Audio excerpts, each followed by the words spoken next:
Good morning बच्चों। आज हम करेंगे वर्कशीट नंबर 33 क्लास 10th की। ये मैथमेटिक्स की वर्कशीट है और इसे हमें 18 सितंबर 2020 की डेट में करना है। सबसे पहले हम वर्कशीट का टॉपिक बताते हैं। वर्कशीट का टॉपिक है trigonometric ratio of 30 degree, 45 degree and 60 degree. तो सबसे पहले हम इन अनुपातों के डेरिवेशन सीखते हैं कि ये अनुपात हम कैसे निकालेंगे। इसके बाद ट्रिग्नोमेट्रिक जो टेबल है उसकी मैं ट्रिक बताती हूँ आपको। तो ये देखिए, मैंने पहले से राइट एंगल ट्राइंगल बना के रखा है ABC, जिसमें B आपका 90 डिग्री है। तो ये सब आप पहले से जानते हैं। पहले दो वर्कशीट भी हम ट्रिग्नोमेट्री की कर चुके हैं कि 90 के सामने वाली जो भुजा है वो कर्ण होती है, यानी कि हाइपोटेन्यूज, और जो बाकी दो साइड हैं लंब और आधार होती है। उसमें जिस एंगल की हम बात कर रहे हैं, जैसे यहाँ पे मैंने 45 डिग्री A एंगल को मार्क किया, तो उसके ऑपोजिट जो साइड है वो आपकी परपेंडिकुलर यानी कि लंब होगी, और नीचे वाली साइड जो 90 के साथ दूसरी साइड है वो आपकी आधार कहलाएगी, यानी कि एडजेसेंट साइड। तो अब 45 डिग्री के हम रेशो निकालेंगे कि साइन, कॉस और tan 45 के वैल्यूज़ क्या होंगे। तो साइन थीटा आप जानते हैं परपेंडिकुलर ओवर हाइपोटेन्यूज यानी कि लंब बटे कर्ण होता है। तो फिगर में देखिए 45 के अकॉर्डिंग जो सामने साइड है लंब हमारा हो गया A। मैंने ये जो साइड्स हैं, क्योंकि ये 45 एंगल है तो C एंगल भी इसमें 45 डिग्री का ही होगा।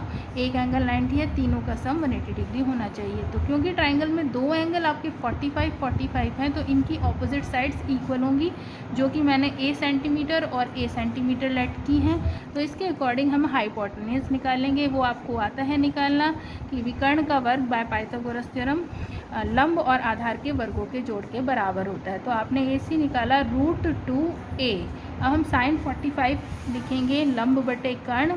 तो यहाँ फिगर में देखिए लंब जो 45 के सामने है ये आपका A है, और उसके अकॉर्डिंग जो कर्ण है 90 के सामने वाली वजह √2A है। तो यहाँ पे A से A कैंसिल हो जाएगा और साइन 45 का जो वैल्यू है 1/√2 होगा। इसी तरह से cos 45 का जो रेशो है, यानी कि cos का रेशो बेस ओवर हाइपोटेन्यूज यानी कि आधार बटे कर्ण होता है। तो फिगर में देखिए जो आधार है आपका A है और कर्ण हम निकाल चुके हैं √2A। तो नाउ A से A कैंसिलेशन करने के बाद 1/√2 ही आपके पास cos 45 का भी वैल्यू आएगा। इसी तरह से tan का रेशो हमने लगाया है परपेंडिकुलर ओवर बेस लंब बटे आधार। फिगर में देखें जो लंब है आपका A यूनिट्स है और आधार हमने A यूनिट्स ही लिया था, तो A/A यानी कि tan 45 का वैल्यू हो गया 1। तो अब आगे देखते हैं हम साइन 60 डिग्री के रेशोज़। तो ये फिगर बनाई है मैंने, ABC आपका ट्राइंगल है, तो यहाँ पे परपेंडिकुलर डाला गया है AD on the side BC। अब क्योंकि यहाँ पे ये B एंगल 60 डिग्री का है और C एंगल 60 डिग्री का मैंने लिया है, तो तीसरा एंगल भी आपका 60 डिग्री का होगा। तीनों एंगल 60, 60, 60 के होने पर 180 सम आएगा, और ये आपका इक्विलेटरल ट्राइंगल यानी कि समबाहु त्रिभुज हुआ। तो इसकी जो साइड है वो मैंने अज्यूम की 2A, ये साइड भी 2A और ये भी साइड 2A होगी, और परपेंडिकुलर इसको 2 इक्वल हाफ्स में डिवाइड करेगा, तो ये A और A यूनिट में डिवाइड हो जाएगी। अब हम इस ट्राइंगल में देखते हैं ट्रिग्नोमेट्री लगाएंगे। ये 60 एंगल है तो इसकी सामने वाली साइड आपकी लंब होगी ट्राइंगल ABD में हम देख रहे हैं। तो साइन 60 की जो वैल्यू होगी, रेशो आपको पता है लंब बटे कर्ण यानी कि परपेंडिकुलर ओवर हाइपोटेन्यूज होता है। तो सबसे पहले आप देखें, आपने ये साइड 2A ली है और इसका जो आधार है वो A लिया है, तो आपको लंब निकालना पड़ेगा। तो यहाँ पे लंब AD मैंने पाइथागोरस थ्योरम से निकाला है, जो कि वैल्यू आई है √3A। तो अब फॉर्मूला में हम यहाँ रेशो में पुट करेंगे लंब जो कि हमने निकाला है AD √3A। यहाँ पे मुझे पुट करना है √3A, और नीचे कर्ण हमने अज्यूम किया था 2A साइड। तो ये कैंसिल होने के बाद साइन 60 की वैल्यू आ जाएगी √3/2। इसी तरह से जब हम cos 60 की वैल्यू निकालेंगे तो रेशो होता है आधार बटे कर्ण यानी कि बेस ओवर हाइपोटेन्यूज, और बेस हमारा आ चुका है क्योंकि ये परपेंडिकुलर है AD, बेस है हमारा BD और वो हुआ A, और इसको हम कर्ण यानी कि 2A से डिवाइड करेंगे, तो cos 60 का वैल्यू हुआ 1/2। इसी तरह से tan 60 का वैल्यू निकालना है हमें रेशो लंब बटे आधार रख के, यानी कि परपेंडिकुलर ओवर बेस। तो परपेंडिकुलर AD हमारा है √3A और बेस है A, तो वैल्यू हुई √3। तो ये तीन वैल्यूज़ हमारी इसकी आ जाएगी। तो ये हम sin 30 की वैल्यू जो है ये भी इसी तरह से निकालेंगे। आप फिगर बनाइए और इसी फिगर में ये एंगल 30, तो इसके अकॉर्डिंग इसको परपेंडिकुलर, इसको बेस और इसको हाइपोटेन्यूज लेते हुए ये वैल्यूज़ आप खुद निकालिए। Let us learn a trick to remember values of trigonometric ratios. अब हम ट्रिग्नोमेट्रिक रेशियोज को लर्न करने की ट्रिक देखते हैं। सबसे पहले देखिए साइन कॉस टेन, ये 3 आपके मेन रेशियोज होते हैं, मैंने लिख के रखे हैं। और 5 मेन एंगल जो थीटा 0 डिग्री है, 30 डिग्री, 45, 60 एंड 90 डिग्री है। तो इनके वैल्यूज़ हमें लर्न करने हैं। तो टेबल हम किस तरीके से बनाएंगे? तो सबसे पहले यहाँ जो साइन वाली लाइन है इससे ऊपर आप लिखिए √0/4। ये ट्रिक है कि किस तरह से हमें इसको रिमेंबर करना है। 0/4, देन 30 के नीचे लिखिए 1/4, √45 के नीचे लिखिए 2/4, और ये होगा आपका 3/4, और 90 के नीचे आपको लिखना है 4/4। अब आप जानते हैं 0/4 जो है वो 0 ही होता है, तो साइन 0 की वैल्यू हो गई 0। और ये जो है 1/4 है, 1/4 का जो स्क्वायर रूट होता है वो हुआ 1/2, तो साइन 30 का वैल्यू हुआ 1/2। इसी तरह से 45 का वैल्यू हम निकालेंगे, इनको कैंसिल करके आपका आएगा 1/2, और 1 का स्क्वायर रूट जो है वो 1 ही होगा, और √2 का स्क्वायर रूट √2 रहेगा। तो ये साइन 45 की वैल्यू हुई 1/√2। कॉस 60 के लिए ऊपर जो 3 है उसको हम √3 ही रहने देंगे, और 4 का स्क्वायर रूट हो जाएगा आपका 2, और 90 के लिए 4/4 1 होता है, और 1 का स्क्वायर रूट हुआ 1। तो ये 5 वैल्यूज़ हमारी साइन के 5 एंगल्स की आई, 0, 30 डिग्री, 45, 60 और 90 की 0, 1/2, 1/√2, √3/2 एंड 1। ये आपको लर्न करना है इसी सीक्वेंस में, इसी ट्रिक से। उसके बाद कॉस की जो वैल्यूज़ हैं वो रिवर्स ऑर्डर में आप लिखेंगे। जो साइन में लास्ट वैल्यू है वो कॉस की फर्स्ट वैल्यू होगी, यानी कि कॉस 0 की वैल्यू हुई जो 90 साइन 90 की वैल्यू है, तो ये होगा 1। देन 60 वाली वैल्यू सेकंड प्लेस पे आएगी, √3/2। देन 45 वाली वैल्यू यहीं रहेगी, और ये वैल्यू क्रॉस होके 1/2।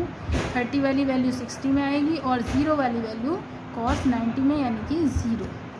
तो इस तरह से हमारी ये साइन और कॉस की सारी वैल्यूज़ हमने लिखे। अब टेन थीटा क्योंकि होता है sine theta divided by cos theta, ये फॉर्मूला हम अपनी लास्ट वर्कशीट में पढ़ चुके हैं। तो आप साइन के वैल्यू को आप कॉस से डिवाइड करिए। साइन 0 आपका 0 था, कॉस 0 आपका 1 था, तो 0/1 आपका वैल्यू हुआ 0। इसी तरह से जब आप tan 30 का वैल्यू निकालेंगे तो साइन और कॉस के जो 30 डिग्री के वैल्यू हैं उनको आप डिवाइड करें, तो 2 से 2 कैंसिल होने के बाद इसका वैल्यू आएगा 1/√3। ये सेम 45 के वैल्यू है, साइन 45 कॉस 45 की वैल्यू, तो ये होगा 1, और यहाँ पे आपका बचेगा √3। और क्योंकि ये है 1/0 और डिनोमिनेटर 0 है, तो ये नंबर होता है आपका नॉट डिफाइंड, तो यहाँ पे आप लिखिए नॉट डिफाइंड। तो ये हमारी 3 मेन वैल्यूज़ थी ट्रिग्नोमेट्रिक रेशो की। बाकी जो आपके 3 रेशोज़ होते हैं, यानी कि कॉट, सेक और कॉसेक, ये रिवर्स हैं। कॉट tan का उल्टा है, तो जो tan की वैल्यूज़ हैं उनका उल्टा आप कर दीजिए, यानी कि न्यूमरेटर को डिनोमिनेटर और डिनोमिनेटर को न्यूमरेटर बना दीजिए, तो आपके कॉट के वैल्यूज़ आ जाएंगे। तो कॉट 0 डिग्री होगा, क्योंकि tan जो थीटा है वो 0 यानी कि 0/1 है, तो कॉट का वैल्यू हुआ 1/0, और 1/0 तो नॉट डिफाइन होता है, तो इसको ND आप लिखेंगे। इसी तरह से जब आप कॉट 30 का वैल्यू लिखेंगे तो सिंपल tan का आपको रिवर्स करना है, तो 1/√3 का रिवर्स हो गया √3। रेसिप्रोकल आपको लेना है, 1 का रेसिप्रोकल 1 ही रहेगा, इसका रेसिप्रोकल 1/√3 होगा, और क्योंकि ये नॉट डिफाइन है 1/0, तो इसका रेसिप्रोकल हुआ 0/1, और 0/1 होता है आपका 0। इसी तरह से आप कॉस, सेक और कॉसेक के वैल्यूज़ निकालिए। जो सेक है उसके लिए आप 1/cos करिए, तो कॉस में जो भी वैल्यूज़ हैं उनका उल्टा करते जाइए, रिवर्स करते जाइए। रेसिप्रोकल, तो 1 का रेसिप्रोकल 1 ही होता है। 3√3/2 का रेसिप्रोकल 2/√3 होगा, और इसी तरह से इसका रेसिप्रोकल √2, देन 1/2 का 2, और 0/1 का रेसिप्रोकल 1/0 है, जो कि नॉट डिफाइन है।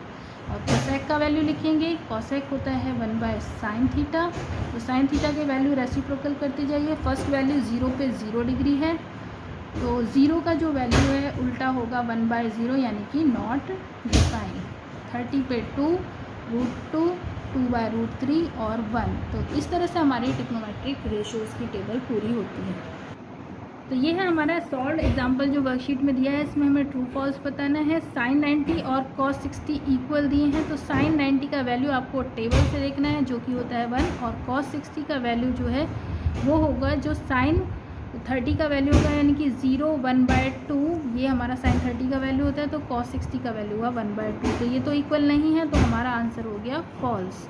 इसी तरह से सेकंड एग्जांपल है, इसमें वैल्यू फाइंड करना है x का, और आपको यहाँ 30 एंगल दिया है, तो इसके सामने वाली जो साइड है वो आपकी कर्ण हो जाएगी, सॉरी इसके सामने वाली जो भुजा है वो आपकी लंब होती है, यानी कि परपेंडिकुलर, और 90 के सामने होता है कर्ण। तो हम वो वाला रेशो लगाएं जिसमें कर्ण आएगा और लंब आएगा। तो क्योंकि आपका जो साइन थीटा होता है वो आपका लंब बटे कर्ण होता है, परपेंडिकुलर ओवर हाइपोटेन्यूज होता है, तो हम ये रेशो यूज़ करेंगे। ये आपको देखना है कि जो गिवन है और जो फाइंड करना है वो उस रेशो में आना चाहिए। तो साइन लगेगा theta 30 degree equal to perpendicular है हमारा x और हाइपोटेन्यूज है 10। तो साइन 30 का जो वैल्यू है हम टेबल से देखेंगे जो कि होता है 1/2। तो x का वैल्यू बाय क्रॉस मल्टीप्लिकेशन हमारे पास आ जाएगा 10/2, यानी कि 5 मिनट्स। तो ये आपका एग्जाम्पल नंबर 3 है और ये सॉल्व एग्जाम्पल है वर्कशीट में। तो ये एग्जाम्पल आप खुद ट्राई करिए, क्योंकि इसमें साइन 30, tan 45, tan 30, साइन 60 इनके वैल्यूज़ पुट करने हैं, बस देख के टेबल से और उसको कैलकुलेट करना है। तो ये आप खुद ट्राई करें। अब वर्कशीट में आगे हैं हमारे ट्राई दीज क्वेश्चन। इसमें हमें क्वेश्चन नंबर 1 में ट्रू फॉल्स बताना है। ऐसा क्वेश्चन मैं आपको करा भी चुकी हूँ। इसके 4 पार्ट हैं, इसमें से एक पार्ट मैं आपको करके दिखा देती हूँ।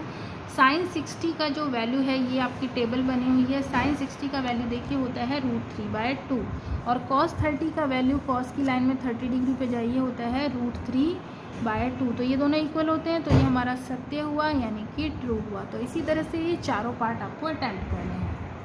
अब बढ़ते हैं ट्राई दिस के अपने सेकंड क्वेश्चन की तरफ। In right triangle ABC where B is the 90 degree and C is 30 degree, और आपको 30 के सामने यानी कि परपेंडिकुलर लंब आपको दिया गया है। तो आपको यहाँ पे ये बाकी जो 2 बचे साइड हैं इनको निकालना है।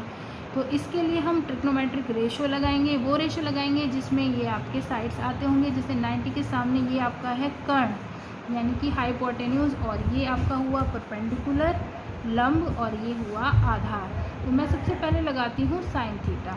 तो साइन थीटा होता है लंब बटे कर्ण। तो साइन की वैल्यू हो गई थीटा की 30 डिग्री, और लंब अकॉर्डिंग टू फिगर C के अकॉर्डिंग लंब है हमारा 5 सेंटीमीटर, और कर्ण हुआ AC। अब साइन 30 की टेबुलर वैल्यू हम लगाएंगे, जो कि रेशो टेबल से हम देखेंगे, वो होती है 1/2 5 AC। तो इस तरह से क्रॉस मल्टीप्लिकेशन से हमें AC का वैल्यू मिलेगा 10 मिनट्स। और इसी तरह से जब हमें आधार निकालना है, तो आधार आता है हमारा कॉस रेशो में। तो कॉस थीटा के लिए हम आधार बटे कर्ण भी लगा सकते हैं, बाकी कोई और रेशो भी लगा सकते हैं जिसमें हमारा आधार भी आए, या अब तो कर्ण भी है, कर्ण या लंब कोई भी रेशो आ सकता है। तो मैं कॉस यूज़ कर रही हूँ। तो कॉस 30 डिग्री इक्वल टू हुआ लंब यानी कि 5, आधार इसमें पुट करना था, और आधार हमारा है BC जो हम निकालना चाहते हैं, और कर्ण हमने अभी कर्ण AC की वैल्यू निकाली है 10 यूनिट्स। कॉस 30 का जो टेबुलर वैल्यू होता है वो होता है √3/2। तो BC का जो वैल्यू होगा क्रॉस मल्टीप्लिकेशन के बाद वो हो जाएगा 5√3 BC। तो ये इस वर्कशीट का आपका लास्ट क्वेश्चन है। इसमें find all the T ratios आपको फाइंड करना है, जबकि आपको साइड्स इसमें दिए गए हैं। ये एंगल B 90 है, एंगल A 45 है, तो इसके अकॉर्डिंग 45 के अकॉर्डिंग आपको ये रेशोज़ फाइंड करने हैं। तो साइन के लिए आप लंब बटे कर्ण यूज़ करिए, और 45 के सामने ये आपकी लंब साइड होगी जो कि x गिवन है, और कर्ण √2x है, तो आपका 1/√2 वैल्यू आ गया। इसी तरह से आप बाकी के रेशोज़ मैंने लिख के रखे हैं, इसमें वैल्यूज़ पुट करिए फिगर को देखिए और आंसर निकालिए। तो बच्चों ये आज की हमारी वर्कशीट थी। अगर आपको वर्कशीट समझ आ रही है, कोई प्रॉब्लम है, तो आप मुझे कमेंट बॉक्स में कमेंट करके भी बता सकते हैं।